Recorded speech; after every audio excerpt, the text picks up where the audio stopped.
Hello, this is Matt Slick from the Matt Slick Live podcast, where I defend the Christian faith and lay out our foundations of the truth of God's Word. Your chosen Truth Network podcast is starting in just a few seconds. Enjoy it, share it, but most of all, thank you for listening and for choosing the Truth Podcast Network. This is the Truth Network. The heart of every man craves a great adventure, but life doesn't usually feel that way. Jesus speaks of narrow gates and wide roads, but the masculine journey is filled with many twists and turns. So how do we keep from losing heart while trying to find the good way when life feels more like a losing battle than something worth dying for? Grab your gear and come on a quest with your band of brothers who will serve as the guides in what we call the masculine journey. The masculine journey starts here now. Welcome to the Masculine Journey. We're glad that you're with us this week, and we are excited about this topic. We're kind of excited to see where God takes us on this topic because we have lots of different clips and lots of different perspectives on this particular topic. And Art, this was your topic, so it's really kind of your fault, honestly, that we're going in all different directions. No, it's God's prompting that we're going in other directions. So why don't you tell us a little bit about the topic? I'm sorry. I'll try to explain it. I'll try to explain it in a way that makes sense. Okay. So this topic came to me last week when I was listening to the song that Sam had submitted for last week's topic, and my take on it was that, you know, this man was kind of living a miserable life. It had been 2 years since he talked to God. He's obsessing and stressing over little things and didn't know who he'd be if he was happy. So that got me to, thinking that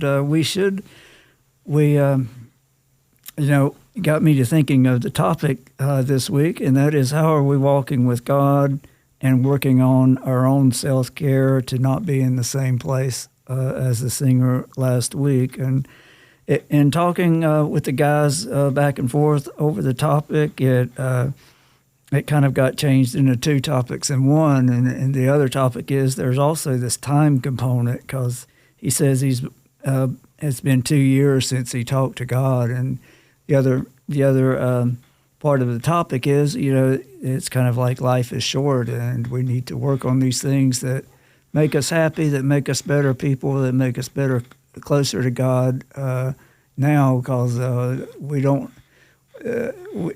life is so short, because life is so short.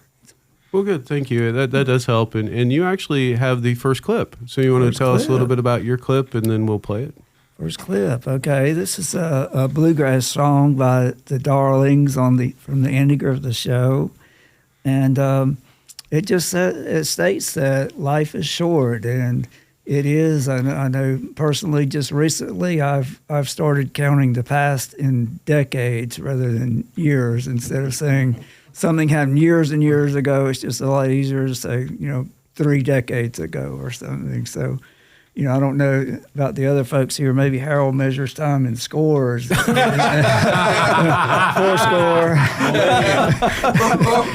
Yeah, like 4 score and 10 years ago. Millennia. They invented football at Auburn.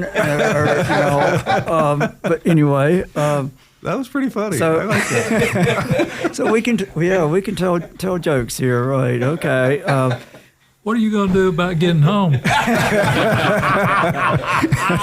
Uh-oh, Andy, can you help me? Help a brother out here. Yeah.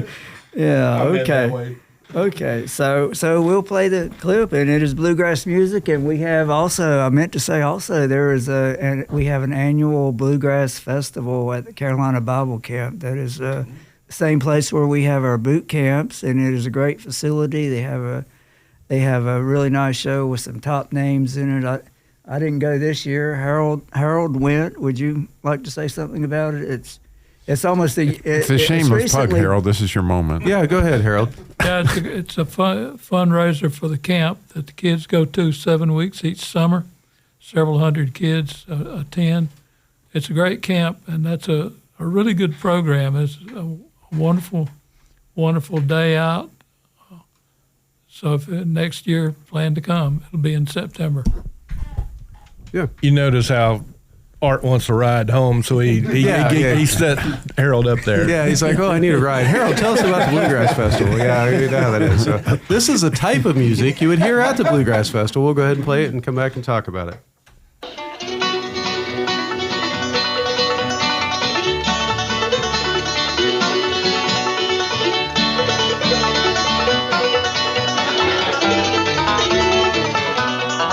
There is a time for love and laughter.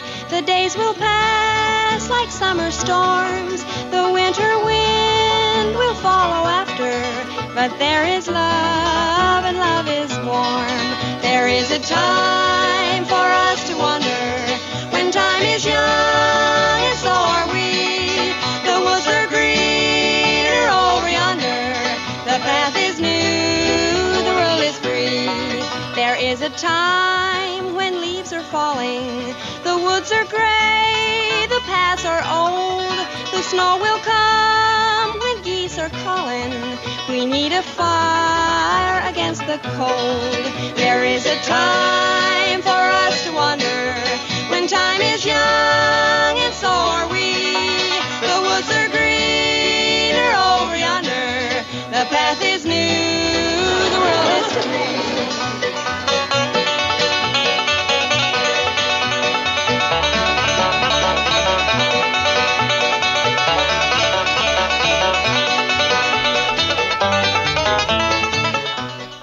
Well, that was pretty good. I enjoyed that.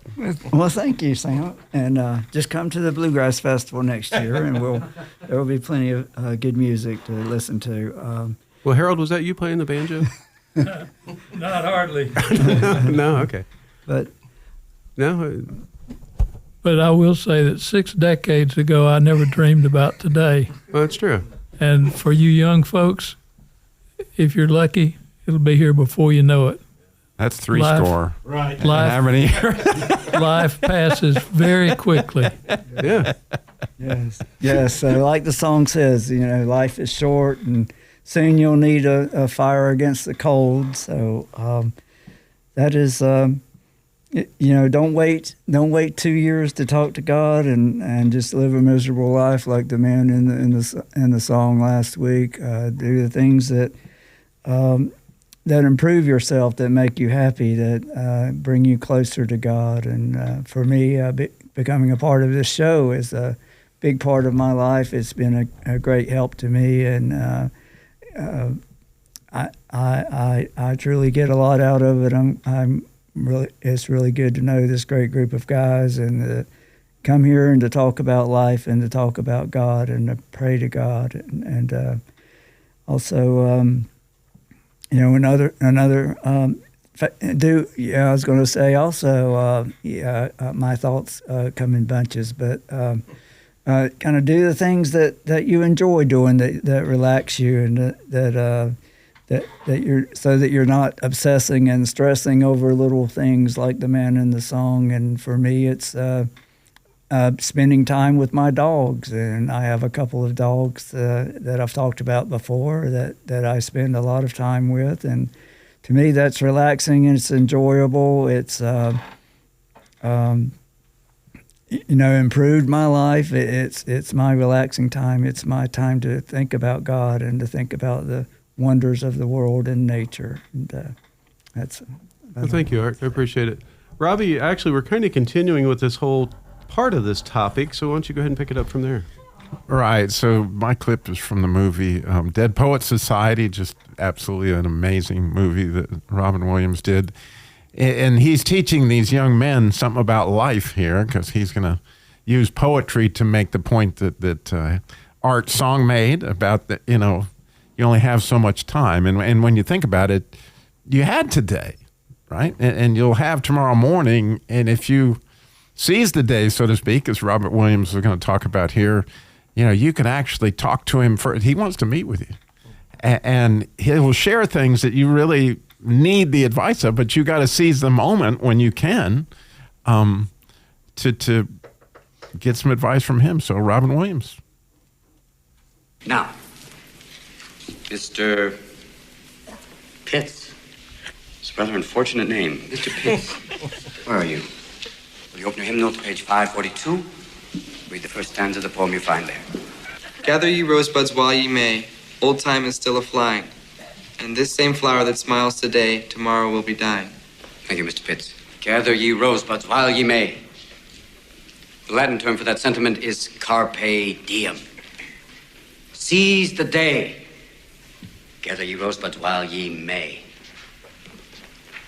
Why does the writer use these lines? Because he's in a hurry. No. Ding! Thank you for playing anyway. Because we are food for worms, lads. Because believe it or not, each and every one of us in this room is one day going to stop breathing, turn cold, and die.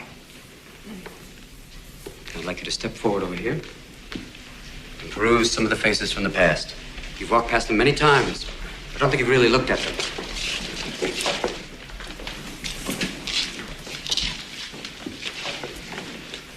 They're not that different from you, are they?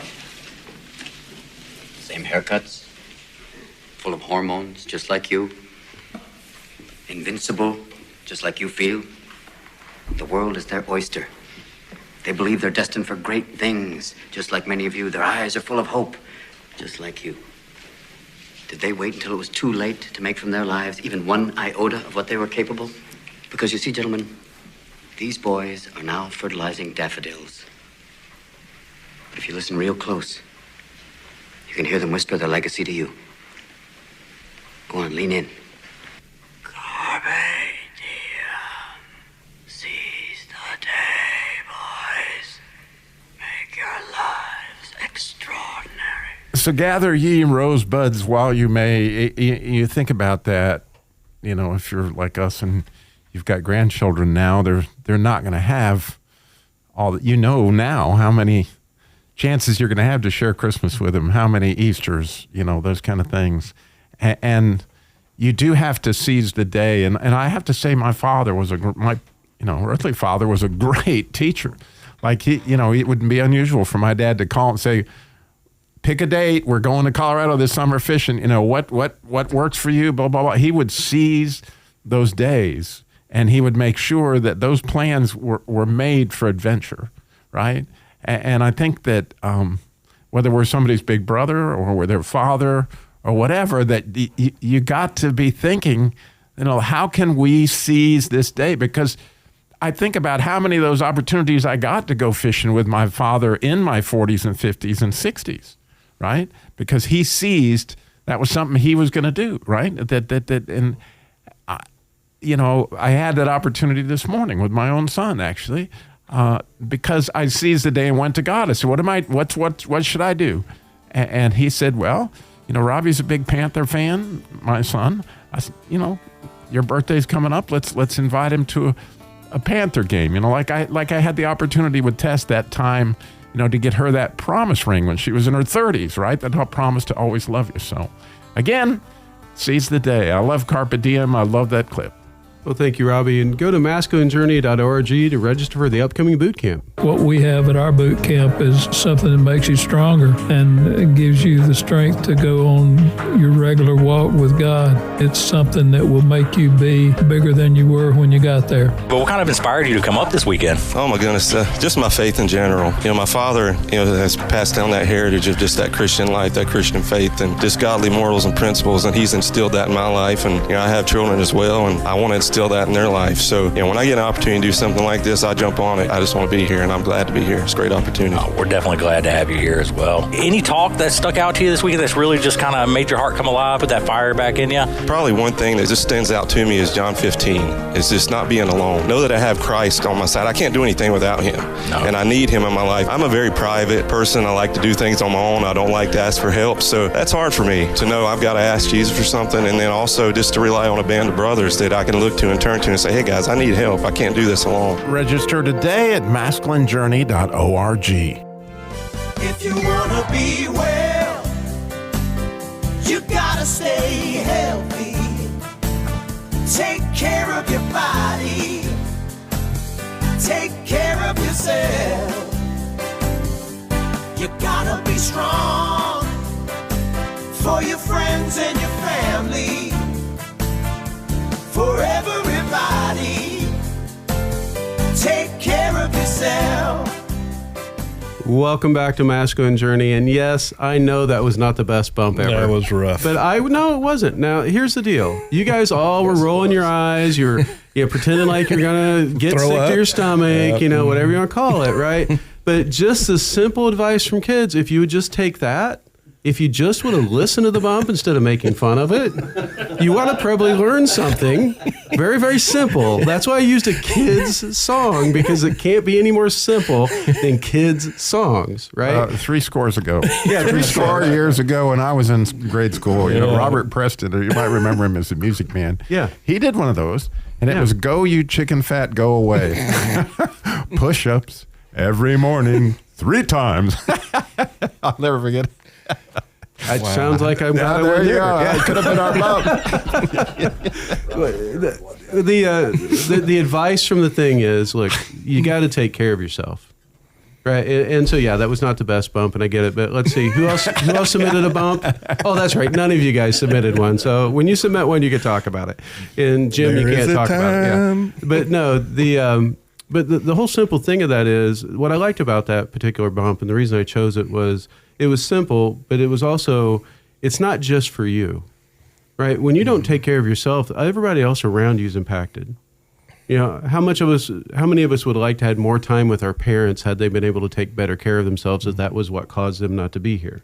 Yeah. Right? I mean, who would not have wanted another day with a loved one? And so we are all making those decisions every day based on that impact other people. And I just want to kind of bring that to light, that not as pressure, but there are people out there that depend on you to take care of yourself. Put your oxygen mask on first, and then and then. So the other good news is that that we don't have to worry about Art coming up with another topic next week from the song you.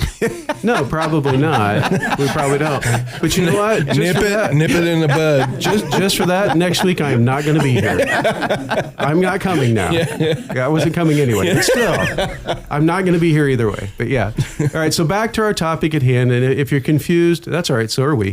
The topic that we're talking about is not waiting, our whole lives to do things, but to stay in the moment.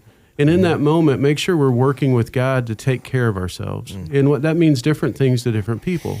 Art shared about spending time with his dogs or spending times with us. And we're a bunch of dogs sometimes. So I think that's a pretty good correlation. But it sounded a lot like Mouseketeers with that bump. Well, we did, yeah. So Danny, you were next with your clip. I don't know if you still are. We'll have to wait and see. But no, and so we are going to take it in a couple hours. After hours. We are going to take it in a couple different directions, starting with Danny. We are staying with the Andy Griffith theme. So if you want to tell us a little bit about your clip and go from there. Yeah, this is from the show Bailey's Bad Boy. And Bill Bixby plays this kid who rides in his sports car and creates chaos in Mayberry. And this, I don't know whether this was before or after the Darlings sang, but anyway. And he gets arrested and he goes to jail, and he's waiting on his father to bail him out.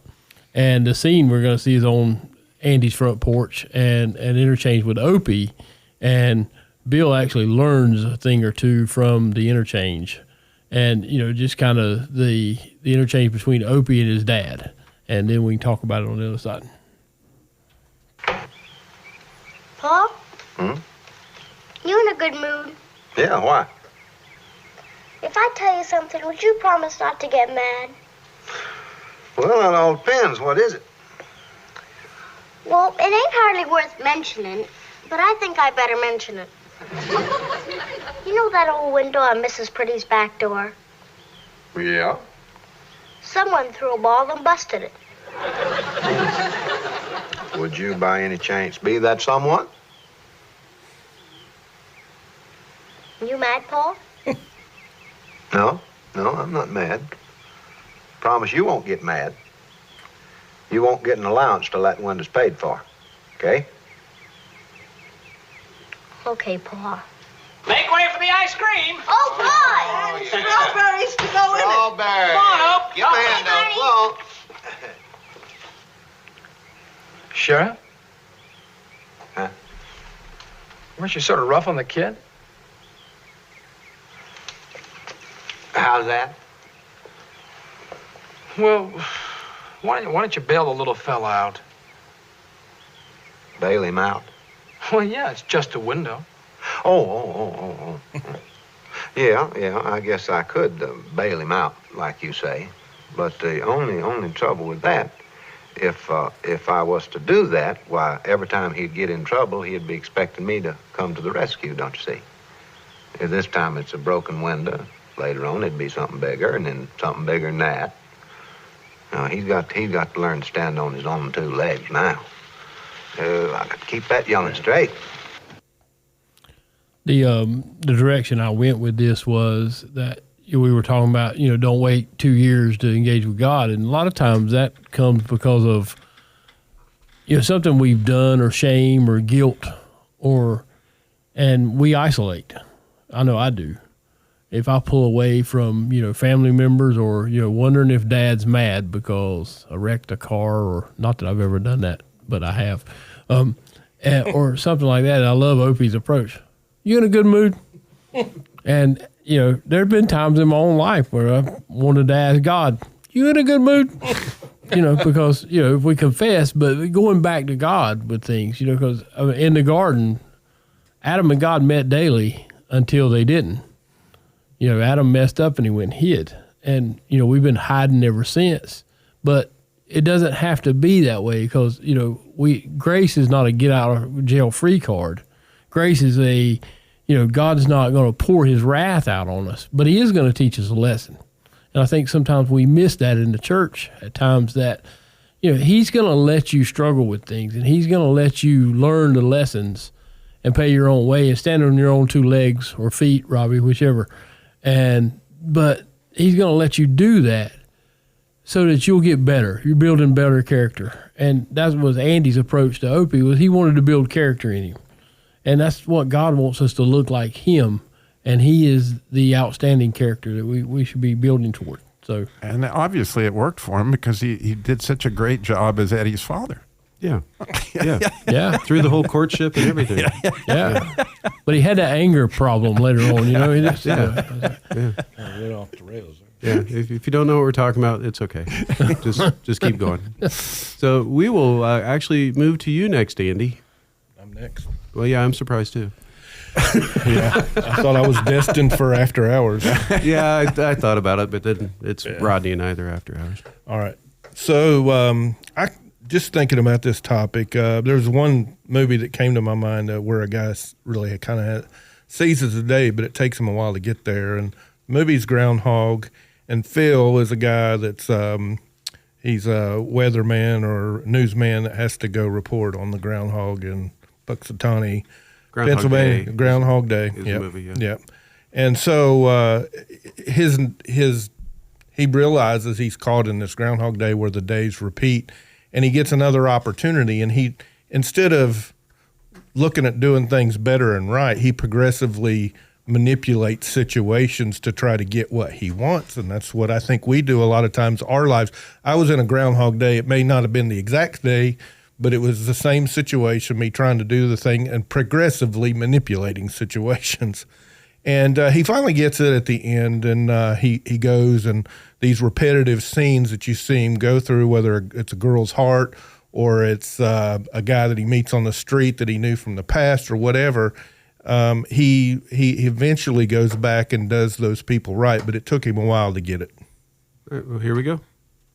Groundhog time. 1,000 people freezing their butts off waiting to worship a rat. Weatherman Phil Connors is spending the day in Puxatawny, Pennsylvania. Phil? Ned Ryerson. I did the whistling belly button trick at the high school talent show. Bing! Bing! But Phil's about to find out he's not just stuck in Puxatawny. Will you be checking out today, Mr. Connors? Chance of departure today, 100%. He's stuck Groundhog Day! in Groundhog Day. I'm reliving the same day over and over. Phil? Ned Ryerson? Bing! Do you ever have deja vu, Mrs. Lancaster? I don't think so, but I could check with the kitchen. Well, it's Groundhog Day. Again? At first, he was a little anxious. Phil? What? Will you be checking out today, Mr. Connors? I'd say the chance of departure is 80%. But now, we could do whatever we want. He's discovering the possibilities. Don't you worry about cholesterol? Why? And living life like there's no tomorrow. Phil Connors! Ned! Because there isn't. I am an immortal. I have been stabbed, shot, burned, frozen, electrocuted. I'm a god. You're God. I'm a god. I'm not the god. He's out of his gourd. But to get what his heart wants most What are you looking for, Phil? A date for the weekend? means living this day over again till he gets it right. Believe it or not, I studied 19th century French poetry. What a waste of time. I studied 19th century French poetry. La fille qui j'aimerais. You speak French. Bill Murray, Andy McDowell. To the Groundhog. So you just hear that, and he finally does get it. And I think sometimes we finally do get it whenever you continually realize that you're replaying the same day. You're going around the same mountain, God just giving you an opportunity. And it's good whenever you finally get it, but it's a lot of times we do. We spend, to Art's point, 2 years. Shoot, it was two score for me or more, It was a long time, before I began to see these things. And, we do wait around a lot. I mean, the Matthew, I think it's 11:12, Jesus is talking about the kingdom of God suffereth violence, and the violent take it by force. It's like you want to care about it enough to go grab it, and a lot of times you don't know what to do. Sometimes we feel like we're God a little bit, like he said in there. You just kind of feel like you have control, and it's your choice, but it's really not. You've got to surrender that to him. So. Yeah, and as you said, if we don't learn from stuff, God will let us cycle back around and deal with it again. How often do you find yourself saying, man, I feel like I've been here before. I'll be coming around the mountain. Yeah, exactly, and so might as well deal with it now instead of waiting till later. So this week, what I'd challenge you to go out and do is just take this topic to God. We've been getting all over the place, and in the after hours, we'll continue to go in different directions. But where's God want to take you on this topic? Where does he want to say, hey, partner with me to help you grow, to help you get better, to help you step into more life, the abundant life that's promised? Go do that this week. Go register for boot camp, and we'll talk to you next week. This is the Truth Network.